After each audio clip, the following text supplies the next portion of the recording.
Hi, my name is Yuji Wendler, CEO of Team Travel, and today I would like to talk to my friend and colleague Alessia Comis, CEO of Pidelaluna, based in Mallorca, Spain.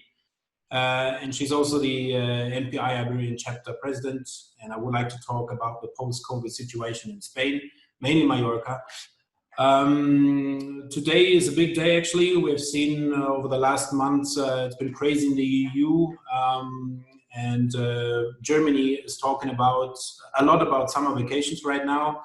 And today is the first 11,000 tourists are flying to Mallorca. What can travelers expect when they arrive there? How is the situation in Mallorca right now? Hi, Yuji. Thanks for inviting me to this nice conversation.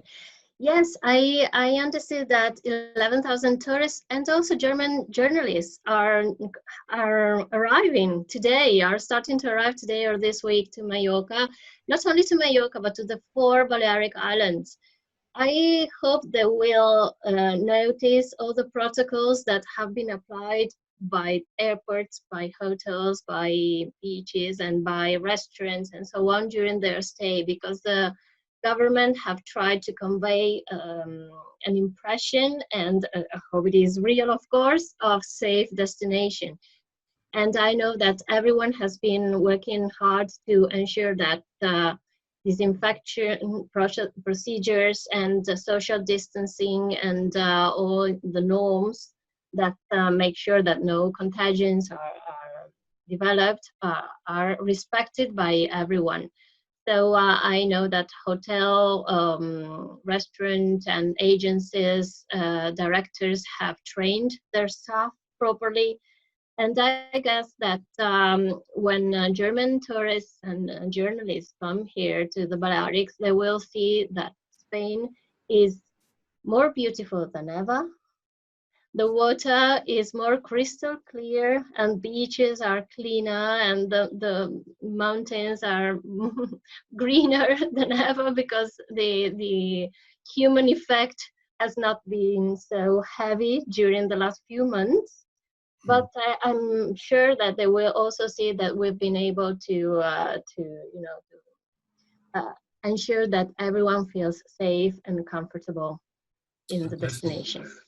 Yeah, are there any specific things like beaches, restaurants, or venues will prepare? Or you just mentioned that everybody should feel very secure on attendees as well. If there are small meetings already, is there any, let's say, specific measures maybe from the Spanish tourism board as well? For example, if I heard from my colleagues in Malta, they have a certificate which they give to restaurants or venues. So is there something similar there in Spain? Indeed. The Spanish government have asked the Spanish Institute for Touristic Quality to develop, together with the different industries experts, a number of protocols that later have been validated by the Ministry of Health. So we have specific protocols and certificates for hotels, restaurants, campings, museums, national parks, beaches, hostels, travel agencies, and so on. 12 of them were published at the beginning of May. So all these companies had enough time to get ready for the arrival of tourists. And we are now expecting the publication of the MICE protocol this week or next week, probably. We've been working on that together with the professionals of the other associations, not only MPI, but also the other national MICE associations that are united together with us at Forum MICE. And we've been some of the experts that have helped the Spanish government to define what we need to make sure and to ask from venues, restaurants, hotels, and so on, so we can bring conventions and meetings and incentives to Spain again as soon as possible. Oh, that's great. That's great. As the head of the MPI chapter of Spain, are there any trends you're discussing right now, or you can see from the discussions for the restart in MICE business? just talking about a little bit of talking about like the virtual meetings as well, hybrid meetings maybe, because that's of course one of the topics these days. Yes, exactly. The trends we are listening to right now is that we've been organizing many virtual events up to now. People are getting a little bit tired of all these connections and would like to move to hybrid events now. Forumice is organizing their first hybrid event at the beginning of July, and it will be with a small public, well, of 200 people, in a television studio, and will be connected through streaming with all the audience that wants to be there virtually. So that's definitely a trend that we can mention. I think at the end of the year, we'll probably see some institutional and small meetings taking place in Spain, and you know, it's much easier to organize a small meeting, making sure that all protocols are respected, because the agency, of course, is responsible for also all the partners that make up the big team delivering the event.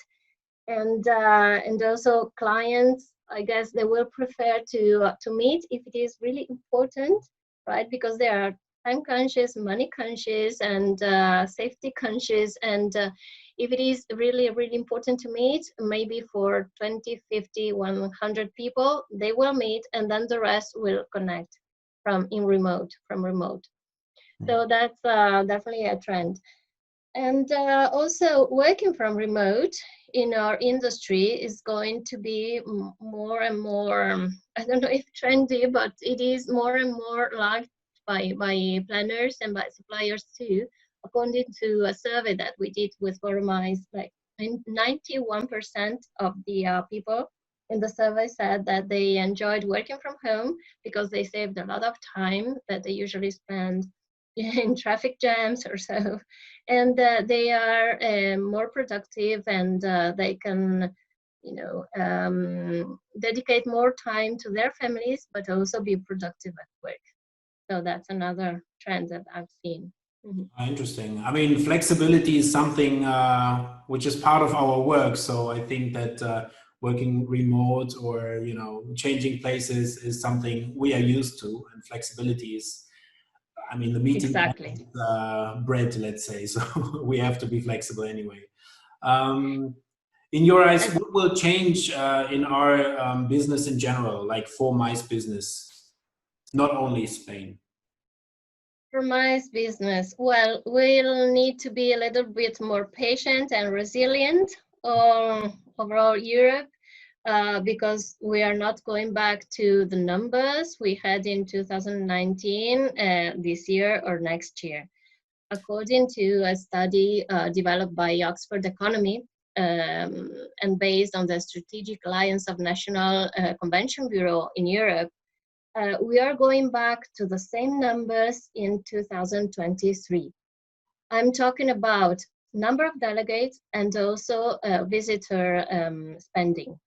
So both variables are getting back in 2023.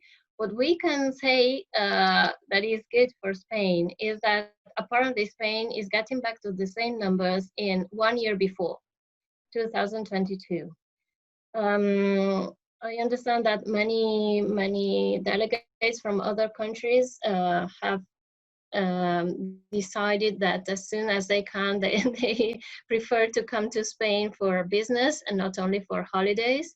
And as far as we've seen in this study, we may be luckier, let's say, than other destinations. But of course, it depends on how this pilot plan goes this week, and how well we are able to still transmit the message of safety, that is the most important thing for all of us, and professionality in the next few months. Great. Let's hope there is a vaccine soon. So maybe that is something to bring back business a bit faster than 2023. Exactly. Exactly. I know there is a vaccine being, well, there are 3 lines, right? 3 different companies working on vaccines, and one is said that will be ready by September, October. Let's see if it is possible. Let's keep I'm our fingers optimistic. crossed. So anyway, yesterday was at the beach here in Mallorca. Well, beaches are fantastic, really. This year, it's like being back in the 80s. And of course, they are not so crowded.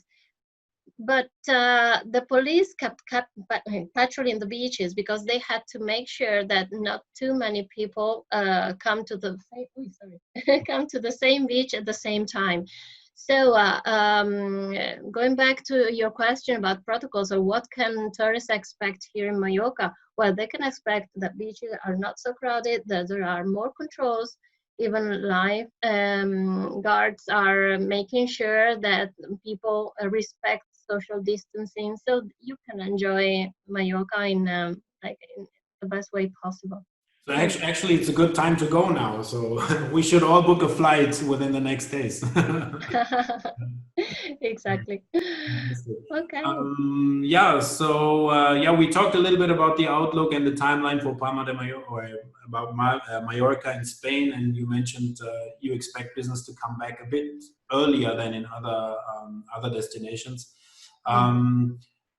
I mean, in general, your business, how does that look? You had a lot of maybe postpone? I don't know if people postponed or canceled. What was like your experience? Yeah. At Pidelaluna events, we had some cancellations and some events that were postponed. But actually, you know, postponing events without having a safe date in which you can plan them is almost canceling them. I mean, I've got a couple of events in September, and we are all expecting to see them being held, unless unless the virus come back with force and we have to stop them again. But yes, I think that 100% of all of our events from March to August have been cancelled or postponed. Probably half of them, or maybe even a little bit more, will take place in September, October. And then if everything goes smoothly and the vaccine comes, hopefully, from November, December on, all events should take place with normality. Of course, there may be some delegates that prefer not to attend events, so that's another thing that we need to keep in mind. It's not only the promoter of the event, not only the norms, not only travel restrictions that are being reduced weekly, right? But it is also the individual fear or dislike for traveling that we need to address now with our messages, probably when promoting our destination and event. That's true. Yeah. Cool. Thank you so much for your time today, Alessia. All the best to you and the family, and we definitely keep in touch.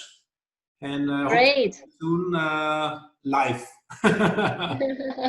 Great. I hope to welcome you soon again in Mallorca, Yuji, So and family and friends. Thank you very much. Thanks. Hasta luego. Hasta pronto. Thank you.